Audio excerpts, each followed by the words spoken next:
Fala, palmeirense! Bem-vindo ao canal Diego Iwato Marada. Prazer ter você aqui de volta. Nosso canal chegando em 11.900 inscritos, pertinho de 12 mil. Muito obrigado para você que está aqui. No sábado no Allianz Parque eu encontrei um inscrito aqui, o Igor. Igor, abração para você, hein? Tamo ali na esquininha ali pegando um pernil antes do jogo. E hoje eu conheci o André Messias aqui em Jundiaí mesmo. Ele trabalha ali no Beco Fino, quem é de Jundiaí conhece. E aí eu tava passando e ele gritou: ô Marada, tô assistindo lá. Legal que vocês estão vendo, legal que vocês estão comentando, e eu já falei de comentário porque hoje é comentando os comentários. Mas antes de a gente seguir pros comentários, se você não é inscrito no canal ainda, por favor, se inscreve no canal. Cara, assim, muita gente, a gente tá com bastante inscrito, a gente tá com bastante volta de pessoas que são inscritas e vêm ver os vídeos, mas a gente ainda precisa de mais inscritos para esse canal crescer. A gente faz um jornalismo independente aqui e a gente depende da colaboração de vocês. Agora vocês já podem hypar os vídeos, então vou pedir para você comentar, ativar o sininho, se inscrever, compartilhar e hypar esse vídeo. Pô, o vídeo que foi hypado que eu fiz o react do jogo do Palmeiras e Fortaleza, teve 260 mil hypes, cara, legal pra caramba isso aí. A resposta de vocês foi muito legal. Vou tentar fazer mais react. Do River eu vou tentar fazer, só que do River é o seguinte, não pode filmar lá, né? A Conmebol não deixa filmar nada. Nem se você filmar você mesmo dá problema. Então eu vou tentar fazer um outro tipo de react, mas vamos trazer alguma coisa de react desse jogo também, porque é um formato que foi legal de fazer. E acho que vocês gostaram também. Mas vamos direto para os comentários, porque esses programas costumam ser um pouco mais longos, né? Então vamos começar aqui, vamos abrir os comentários, onde que tá? Tá aqui, vamos lá. Primeiro comentário é da Tatiana Pisa 7435. Você sempre acreditou na evolução, viu o que quase ninguém viu. Parabéns, Diego. Obrigado, Tatiana. A Tatiana está se referindo à evolução do Palmeiras, né? Que quando teve a derrota para o Corinthians, né? Muita gente jogou a toalha, falou, pô, o ano acabou, esses caras não vão ter mais como levantar, não sei o que lá. E eu fui até motivo de chacota aqui nesse canal, no meu próprio canal chamado de Passapano, esse cara Passapano, não sei o que lá, porque eu vi uma evolução e vi melhora. E acho que a minha única diferença é que eu realmente, assim, com todo respeito, eu caguei pro fato da eliminação ter sido pro Corinthians. Eu caguei. Pra mim, coloquei na cabeça. Faz de conta que foi pro Inter de Porto Alegre, pro Grêmio, pro Náutico, dane-se. E vou pensar no time pelo time, entendeu? Então o que eu percebi ali? Faltou casca, faltou maturidade, faltou inteligência para aquele time passar do Corinthians, mas a proposta de jogo estava sendo bem executada. Se não fosse um gigante, um rival gigante do outro lado, eu acho que o Palmeiras teria passado. Então foi nisso que eu me apeguei e assim, tá dando certo agora, né? Vamos ver se engata, porque acho que se acontece uma tragédia aí eliminado pelo River, o que eu não acredito que vai acontecer, acho que o time volta umas casinhas aí em termos de evolução. Mas assim, eu achava que ia voltar em relação ao Corinthians e não voltou, né? Na verdade o time melhorou depois, é claro que a chegada do Andrés muda tudo, né? O cara realmente, ele é diferente, o encaixe do Flaco com o Vitor Roque, que aconteceu no segundo tempo no Palmeiras-Ceará, vamos lembrar que até então essa dupla não existia, e ali ela passou a existir, e ali o Palmeiras realmente encontrou o melhor jeito de atacar. Vamos ao segundo comentário aqui, ó. Vitor Soares 7879, esse aqui gera polêmica. Abel poderia ficar uns 20 anos no Verdão. Nunca mais vou cogitar a saída dele. Esse comentário do Vitor, se não me engano, ele veio logo depois da vitória sobre o River Plate. Mas caberia para Fortaleza também. O Vitor está contente com a evolução do time, né? É claro que ele está falando aqui uma hipérbole, ele está fazendo uma graça, né? Aquele exagero típico da internet. Mas a situação, na verdade, meio que é essa mesmo assim, para muita gente, né? O Abel... ele mostrou mais uma vez a capacidade dele. Eu não iria tão longe quanto 20 anos, mas, cara, o cara tá fazendo trabalho de novo.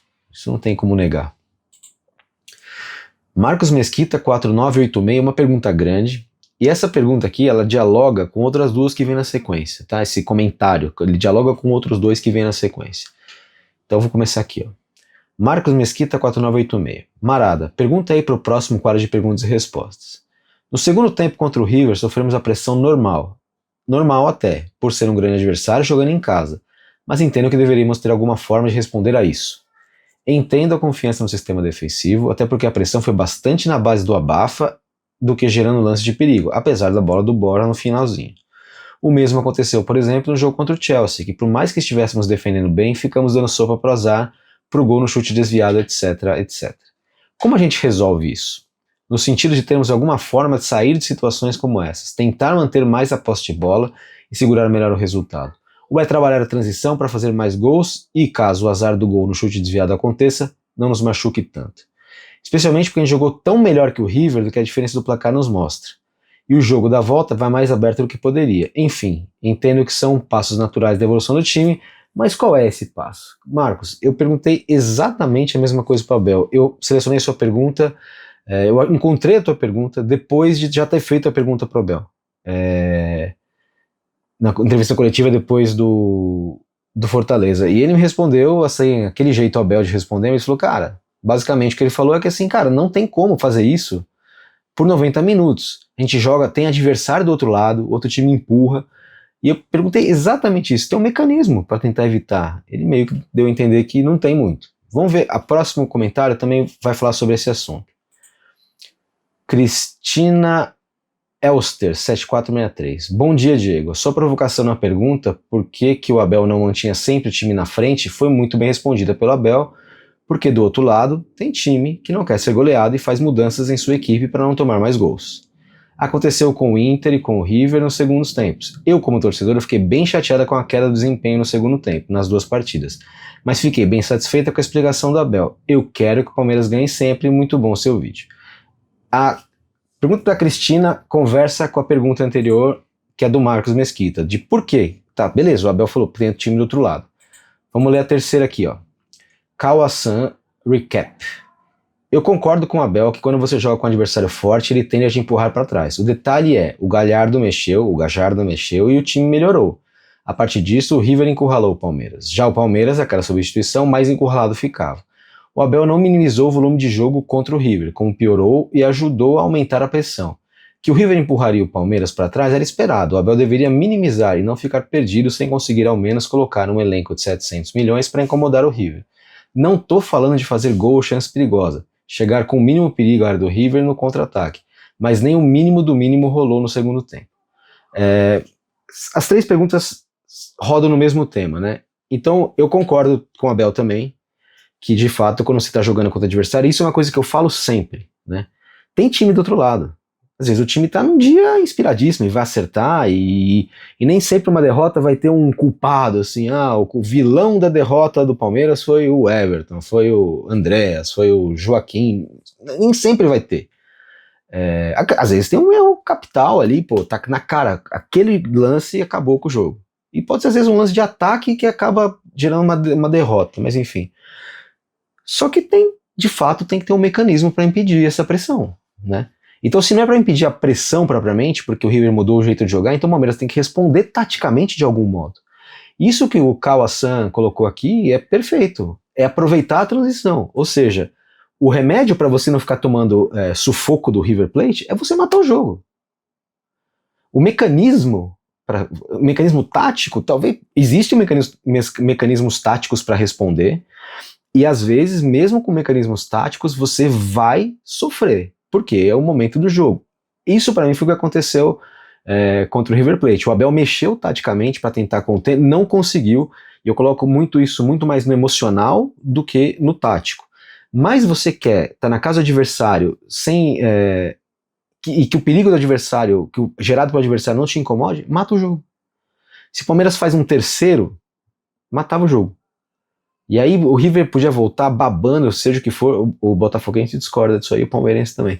Mas na circunstância do jogo, eu acho que um terceiro deixaria o segundo tempo, por mais que o River fosse pressionar, deixaria essa tarefa muito mais difícil. Mas já passou, eu acho que esse time está amadurecendo nesse sentido, eu acho que isso tudo é culpa desse processo de o time ainda não estar maduro o suficiente, né? Mas o mecanismo tático você tem que ter, você não pode deixar o outro time ter muita superioridade, então você tem que recuar mais gente para sua última linha, e não tem o que fazer, porque se o time sobe com 6, antigamente falava assim, o Palmeiras trouxe o time adversário colocando um volante. Não, isso não existe, cara, isso não existe.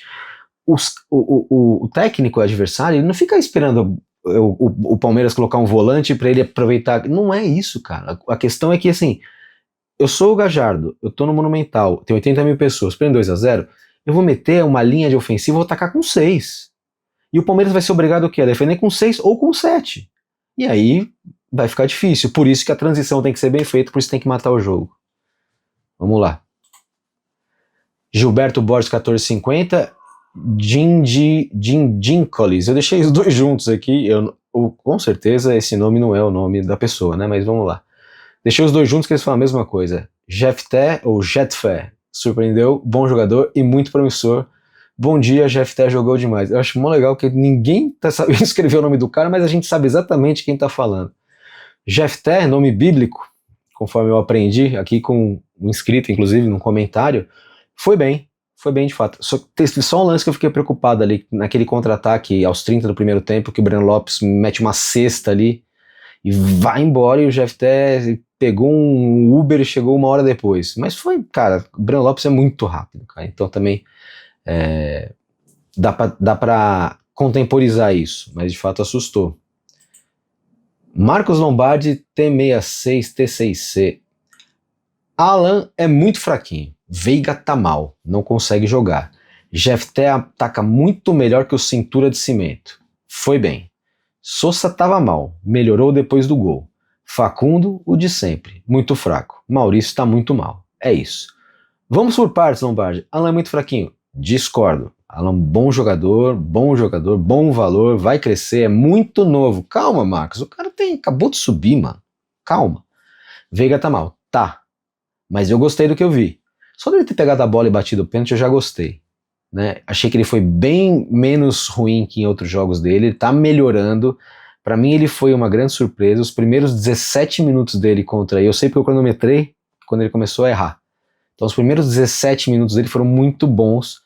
Ele é um cara que vai ser útil pro time. Eu adoraria que ele voltasse e pegasse a 10, colocasse nas costas e tomasse conta da posição, mas não tá acontecendo. Então ele vai ser útil da maneira que ele conseguir. Mas a bola parada dele melhorou, ele bateu o escanteio bem, ele bateu falta bem, me deu até um ufa, parece que ele voltou. Jefté ataca muito melhor que o Piquerez. Não. O Piquerez faz qualquer coisa melhor que o Jefté por enquanto. O que não quer dizer que o Jefté seja ruim, tá? Eu acho o Piquerez excelente e no ataque, então, Marcos, acho que você tá equivocado. Sousa tava mal, melhor depois do gol, concordo. Sousa tava esquisito, prendendo a bola. Eu acho que depois do gol ele se soltou, cara. E aí parecia outro jogador, né? Facundo de sempre, muito fraco. Gosto do Facundo, acho uma função tática importante, gosto dele, um jogador que vai e volta, que não cansa. Ele é eu até ia trazer esse dado para vocês. Ele é o segundo cara do time do Palmeiras com um índice de finalizações certas no ano. É o Estevão em primeiro lugar e ele em segundo lugar, de finalizações certas. Então vamos com calma com o Facundo. Ele não é o Estevão, mas também não é nenhum perna de pau. Maurício tá muito mal. É isso. O Maurício caiu também. Eu acho que vai voltar, vai retomar, mas nesse momento ele deu uma queda sim. E a maneira como o Palmeiras está montado com o Andrés, com o Lucas, com o Aníbal no meio e com o Felipe Anderson tem muito a ver com isso. Tem a ver com o fato do Maurício não estar contribuindo. Se o Maurício estivesse voando, só que assim, ele podia tirar ou o Maurício ou o Lucas Evangelista. E o Lucas Evangelista está muito bem, cara. Que contratação, hein? Na época que trouxe o Evangelista, eu ainda falei assim, pô, acho que o Palmeiras se deu bem. Pagou muito mais barato que pagaria no Andrés, que pagou 5 milhões, se não me engano, ou 7 milhões. O Andrés na época custava 20. Eu falei, pô, né? Um jogador de quase o mesmo nível do Andrés, meia culpa. O Andrés é bem mais jogador, mas o Lucas Evangelista é bom jogador também. Muito bom jogador. Tá contribuindo pro Palmeiras muito mais do que o Zé Rafael, o Gabriel Menino, por exemplo, estavam contribuindo no ano passado. Então o Palmeiras deu um upgrade no meio mesmo, não tenho o que falar. No time como um todo, né? Riam Y9P. Diego, com todo respeito, eu discordo de você quanto ao Mikael. Achei o jogo dele bom e bem honesto. Por até ter falhado no gol, porém compensou com a bela assistência para o gol do Sousa. Que lindo arremate. Eu não concordo justamente por isso, em só levar em conta a falha e não os bons momentos. Eu até gosto do Mikael, cara. Não acho um mau jogador como se fala, não. Mas ele tem o lance do gol, ele tomou um drible ali que ele até, não sei, obteve ali uma torção de tornozelo, alguma coisa, ele caiu no lance. Aliás, aquele gol foi um gol de churrasco, né? Porque fica o Veiga e o Martínez parados na perna da meia-lua, o Giai pra dentro do gol e o Everton se jogando pra lá e pra cá, tentando defender tudo. Foi um gol esquisitaço, aquele, um tipo de mole que não pode dar contra o River não, cara. Mas eu não gostei do jogo do Mikael como um todo, apesar desse passe pro Sousa, assim. Cara, ele é muito bom com a bola no pé, assim, no sentido de distribuição de jogo. Ele é bom de bola longa, vou colocar assim. Ele não é um driblador, ele não é um pensador, mas ele é um cara que tem um passe longo muito bom. E o gol é a prova disso. Não é o primeiro passe longo dele que é bom assim, não. Já houve outros. Esse aqui ficou, ó. Joclenes Diel 9759. Fala, Marada. Ele tá falando sobre o Everton, né? Sobre uma crítica que eu faço constantemente ao Everton. E ainda do jogo do River Plate, né? Ele solta aquela bola muito mal, né? Que o primeiro lance de reclamação de pênalti, e depois tem o lance que o juiz realmente interpretou, o VAR interpretou como falta, mas estava impedimento, então o lance não valeu. E aí eu critiquei que o Everton fala em momentos cruciais e que ele tá intranquilo, que ele precisa parar com esse negócio de fingir que vai jogar bola na cara do adversário, de se jogar, de ficar reclamando, mexendo os braços. Pô, parecia que ele tava buscando a expulsão depois, o jogo acabado. O Hulk do dia levou um amarelo assim, ele já tinha amarelo. Se ele fica batendo boca ali, cara, e aí entra o Carlos Miguel nessa fria jogar contra o River Plate, muita gente vai comemorar. Pra mim, se tiver pênalti. Mas, pô, ele precisa parar com isso, cara. Fala, Marada, concordo bastante com a visão sobre o Everton. É um dos maiores e o mais vencedor goleiro do Palmeiras. Fico triste quando vejo o pessoal o desmerecer e querendo fazer dele um jogador que não é. Como violento por causa da joelhada, que não é falta. Todo goleiro precisa desse movimento técnico para proteção. Violento ele não é. Violento eu nunca vi falarem também. Porém, vejo nele 3 coisas que precisa trabalhar. Uma é esse destempero reclamando com o juiz e adversários. Isso atrapalha muito ele, ponto. Outra é uma tendência de sempre ir na bola com a mão do lado do chute em vez de usar a mão trocada, como seria uma escolha melhor. Ele teria feito vários milagres se usasse mais a mão trocada. Ele realmente não usa muito a mão trocada, mas cara, o goleiro tem preferência dele. O Marcão também usava muito pouco a mão trocada. Já o Veloso usava a mão trocada pra cacete. Nossa, esses goleiros que muita gente que nem viu jogar, né? O Serjão também não usava a mão trocada. Eu acho que vai muito do cacoete do cara, mano, né? Lembrando que meu pai contava uma anedota que o Leão, o goleiro do Palmeiras, foi quem inventou ir de mão trocada na bola. Não deve ser verdade, mas imprima-se a lenda e não os fatos nesse caso.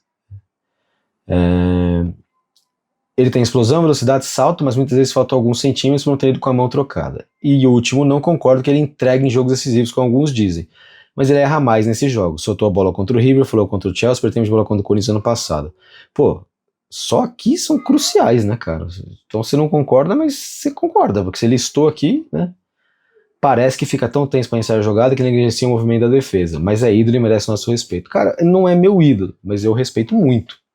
Ídolo pra mim tem menos a ver com o tempo que jogou, com o que ganhou. Ídolo é outra coisa. Ídolo é um negócio que vem daqui, mano. Vem do sentimento, não vem daqui. Mas, pô, ele também já ajudou o Palmeiras, pô. Ele pegou aquele pênalti no 4x3 do Botafogo, ele pegou outros pênaltis, sabe, com bola rolando. Ele pegou o pênalti contra o Boca, do Cavani, só isso, sabe?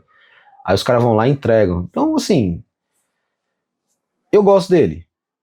Eu acho que é um bom jogador, mas tendo uma sombra agora também é ótimo pra ele. Eu creio que o teto do Carlos Miguel seja talvez tão alto ou maior que o do Everton. Se for igual, já é muito bom, cara. É um goleiro campeão olímpico. Se for um pouco abaixo, também vai ser muito bom. O fato é que o goleiro ele vai perdendo. Como dizer? Ele vai perdendo elasticidade, ele vai perdendo vigor atlético. E aí, melhor ter um cara mais jovem, né? E o Palmeiras foi atrás de um cara bom pra isso. Vamos ver aqui. Gil Furlan. Esse será fácil. Gil Furlani 8159. Rapaz, o problema é que o Everton tem uma liderança. Eu li igual meu avô falava. Rapaz, o problema é que o Everton tem uma liderança no campo que passa uma tranquilidade que é absurda. Cara, eu acho que não. Acho que ele passa uma intranquilidade do cacete pros caras ali, porque ele tá sempre. Quando ele pega a bola ali no campo procurando uma jogada de contra-ataque, é visão de líder, difícil substituir. Isso é verdade. Ele atacando, ele tem. Quando ele tá. No ano que ele tá bem, ele é bom, ele ajuda muito o time, mas não faz muito tempo, faz 2 campeonatos, acho que foi 2023, eu fiz uma estatística, ele é o goleiro que mais errava a reposição. Teve um ano que ele não foi bem nisso aí, mas ele realmente tem esse destaque, ele é um cara que participa muito do jogo, né, ativamente. Para mim, ele tem ainda pelo menos mais 1 ou 2 anos de Palmeiras no mais alto nível. O Carlos Miguel foi uma ótima contratação, goleiraço, mas tem um pavio curto, mais ou menos de 1 ou 2 milímetros capaz de jogo, de sair no braço com a defesa do Palmeiras inteira, sei lá. Eu acho que o Carlos Miguel também, a gente tem uma imagem dele, ele deu uma boa amadurecida, né? E, pô, e o Neneca do Corinthians lá, o Hugo Souza, pô, você quer mais pavio curto que ele, e o cara tá na seleção, né? Então eu acho que o Carlos Miguel não vai ter esse. Não é isso que vai trazer problema pro Carlos Miguel no Palmeiras, eu acho, né? 1 ou 2 anos, pode ser.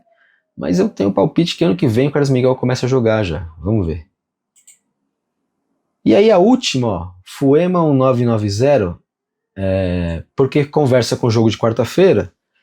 Então eu vou falar aqui, ó. Há 20 anos atrás, ganhar de time argentino na Argentina era motivo de orgulho. Hoje em dia, nossa torcida acha pouco. Eita, turma chata. Assim, galera, eu não vou entrar na guerra das idades, né? Que Enzo contra Boomers, Enzo contra a geração da fila, que é o meu caso. Mas eu realmente lembro de, cara, assim, 93, que era aquele timaço, o Palmeiras foi lá, perdeu pro Boca na Bomboneira. Depois perdeu pro Vélez também, no estádio do Vélez, né? No Marcelo Bielsa, se não me engano, né? Não, Marcelo Bielsa é do Newell's. Carlos Bianchi é o do Vélez Sarsfield. E, cara, assim, eu também sou desse tempo, que o Palmeiras voltava com uma derrota por 1-0 na semifinal de 99, e voltava feliz com 1-0. Agora o Palmeiras volta com 2-1 a favor e a torcida não gosta. Cara, assim, tem uma galera que escolheu torcer assim, e a galera que reclama sempre faz mais barulho do que a galera que aplaude, né? Então você pega a rede social, que é um recorte da torcida, não é a totalidade. Você pega estádio, você já vê que na leste é diferente de quem tá no oeste, que é diferente de quem tá na sul, que é diferente de quem tá na norte. Porque o pensamento do palmeirense é muito plural, mas quem reclama se destaca, né? Quem xinga se destaca, né? Viraliza. Então, assim, eu também considero que foi um resultado fantástico lá contra o River. Considero que o 2-0 também não trazia o jogo resolvido para São Paulo. Então o 2-1 também não traz, né? Fazer 2-0 no River lá é de outro planeta. E acho que o palmeirense tem que estar orgulhoso, tem que estar confiante nessa eliminatória de quarta-feira de amanhã contra o River Plate. Beleza? Estaremos lá no Allianz Parque. Vou fazer um reactzinho, vou dar um jeito de fazer um react. Vamos ver o que a gente faz ali. Não pode burlar a regra da Comebol, senão ó, aqui o Maradão. Hype esse vídeo, por favor. Se inscreve no canal, ativa o sininho, compartilha, curta. Estamos chegando em 12 mil inscritos, cara. Muito obrigado, muito obrigado. Agora vocês podem hypar o vídeo. Hypar é a ferramenta hoje para você contribuir para a sobrevivência financeira do nosso canal. E a gente vai ter live, hein? Acho que nessa semana a gente vai ter uma live. Se você quiser deixar uma sugestão, que horário que é bom de live aí, porque vocês gostariam que a live acontecesse, deixa aí nos comentários que a gente fala sobre isso, beleza? Mais uma vez, obrigado. Se inscreva no canal e vejo vocês no próximo vídeo. Um abraço.